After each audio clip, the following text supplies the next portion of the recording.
পশ্চিমবঙ্গে আইসিডিসিএসে কিন্তু আবারও প্রচুর পরিমাণে শিক্ষক নিয়োগ করতে চলেছে, যেখানে কিন্তু 5,640টা পদ রয়েছে। যদি আমরা দেখি তাহলে কিন্তু এখানে নিচে আপনাদের কত কি যোগ্যতা লাগবে সেটাও দিয়ে দিয়েছে, ডিটেলস কিন্তু এখানে দিয়ে দিয়েছে। আমরা যদি নিচে আসি তাহলে দেখতেই পাচ্ছেন নিয়োগকারী সংস্থা হচ্ছে WBICDC ওয়েস্ট বেঙ্গল গভর্নমেন্টের। পদের নাম হচ্ছে আইসিডিসি টিচার বা শিক্ষিকা।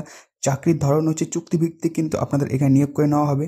কর্মসংস্থান যেটা বলেছে সেটা হচ্ছে বিভিন্ন রাজ্যের আইসিডিসিএস কেন্দ্রে কিন্তু আপনাদের চাকরি হতে পারে। মোট পদ যদি দেখি তাহলে 6,540টা শূন্য পদ রয়েছে।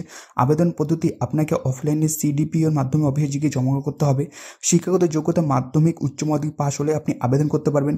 বয়স যেটা বলে দিয়েছি সেটা কিন্তু 18 থেকে 35 বছর হলে আপনি এখানে আবেদন করতে পারেন। তাছাড়া SC/ST হলে কিন্তু ছাড় পেয়ে যাবেন। বেতন যেটা বলে দিই সেটা হচ্ছে 8,000 থেকে 15,000 টাকা পর্যন্ত কিন্তু আপনার এখানে বেতন হতে পারে। পরবর্তীকালে কিন্তু আরও বেতন বাড়তে পারে। তো যোগ্যতা এবং শিক্ষাগত যোগ্যতা আপনি বুঝতে পারলেন। বিজ্ঞপ্তি যদি দেখি তাহলে কিন্তু এই মাসেই কিন্তু আপনাদের যে বিজ্ঞপ্তি সেই বিজ্ঞপ্তি কিন্তু শুরু হয়ে যাবে এবং আপনারা কিন্তু আবেদন করতে পারেন। আবেদনের জন্য যে লিঙ্ক সেই লিঙ্ক আপনারা এখানে পেয়ে যাবেন। তো অবশ্যই এসে আপনারা এখানে ভিজিট করবেন। এর লিঙ্ক আপনারা ডিসক্রিপশনে পেয়ে যাবেন।